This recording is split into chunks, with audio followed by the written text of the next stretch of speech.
से आए हुए हैं, तो उनको इसके विषय में नहीं पता होगा कि स्तरित पाठ क्या है, विस्तारित गतिविधि क्या है। देखिए, स्तरित पाठ इसके अर्थ के अनुसार अगर देखेंगे तो कुछ अलग निकलेगा, लेकिन हमारे कार्य पुस्तिका जो इंट्रोड्यूस की गई है उसमें कुछ पाठ तो रखा गया है जो कि पाठ्य पुस्तक के थीम, भाव, पात्र जो मुख्य किरदार है उनसे वो रिलेट करके रखा गया है और कार्य पुस्तिका के भाग 1 में रखा गया है, और जिसका उद्देश्य सिर्फ और सिर्फ इतना है कि पाठ्य पुस्तक में जो थीम, भाव या पात्र हैं उन चीजों को साथ में लेकर के कुछ अन्य पाठों का निर्माण भी किया जा सकता है, उसके आधार पर कुछ अन्य गतिविधियां भी की जा सकती है। तो स्तरित पाठ पाठ्य पुस्तक के पाठ के थीम, भाव, पात्रों को ध्यान में रखते हुए एक उसी स्तर का एक छोटा पाठ है जो कि कार्य पुस्तिका के भाग 1 में रखा गया है।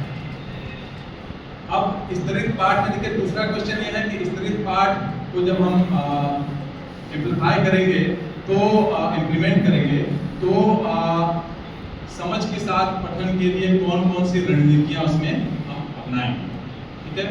तो जब स्तरित पाठ को प्रारंभ करना है तो उसमें जो मुख्य रणनीतियां वो हमने अपने चार्ट में दिया है, ठीक है। मुख्य रूप से 5 रणनीतियां हैं जिस पर हमको कार्य करना है, जो कि सामान्य तौर पर समझ के साथ पठन में केवल स्तरित पाठ नहीं, बाकी हम कभी भी समझ के साथ पठन पे कार्य कर रहे हैं तो इन रणनीतियों पर ही कार्य करके हम सफलता प्राप्त कर सकते हैं।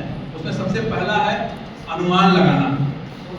हम जिस पाठ को पढ़ा रहे हैं उसमें पाठ को प्रारंभ करने से पहले ही बच्चों से कुछ प्रश्न पूछेंगे और बच्चों को अनुमान लगाने देंगे कि इस पाठ में आखिर क्या हो सकता है, ये किस चीज पर आधारित हो सकता है। इस तरह के प्रश्न पूछ करके बच्चों से अनुमान लगाने के लिए कहेंगे।